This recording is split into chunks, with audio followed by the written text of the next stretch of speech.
The best way to structure a growth hacking team, actually it depends on the organizational structure you have. So one of the things it depends on is whether you are just at an idea phase, right?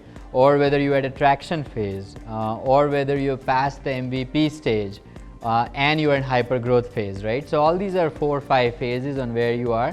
So it'll depend on the money you have, the resources you have, the skills you have, the stage you are at to figure out a growth team. But in terms of the very basic skill sets, you at least need to know a channel really well. You know, you need to so for that you need a channel guru, right? So if you're going to get all your traffic from Facebook, you better have somebody on the team who knows Facebook well. So channel gurus is kind of one of the main ones. I think the second one is having a quant on the team. So having somebody who understands basic math and statistics and some prediction science, advanced Excel, right, pivot tables, things like that. So that's, I call them the quant. It comes from finance, right?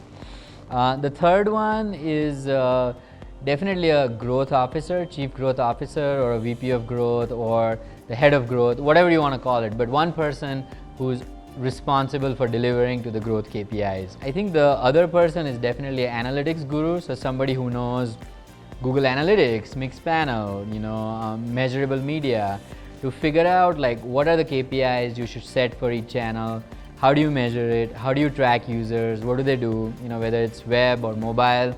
You need like an analytics person on the staff.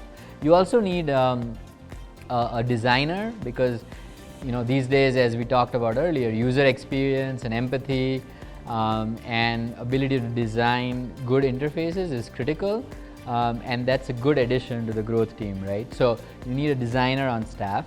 I think the other person on the team that's really important is a hacker or a geek. So I think somebody who can actually code, because marketing will have a lot of ideas and they would want to test a lot of things, but somebody has to actually code it up, mock it up, and actually make it live in iOS or Android or on the website. And then also to run experiments, you may have to customize code and so on. So you need a computer programmer on staff as well. And I think the last person is copywriting, right? So a good copy like that, gets you interested, writing actual copy is really important. So having a writer on staff, because copy helps you at all parts of the process, right? Getting a user, maintaining the user, and you're going to have copy everywhere, on the app, on the website, in email marketing, So that text that is short and succinct is really important. So this is kind of the mean and lean small growth team. But you can find one person who has, one or more skills, right?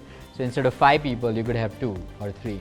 And as you grow into bigger and bigger companies, then you can split up your growth team into the 5, the R, the pirate metrics that are there. So you could have a team for acquisitions, revenue,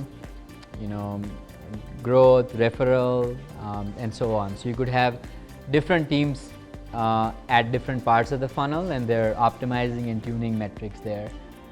So yeah, but the roles remain kind of the same.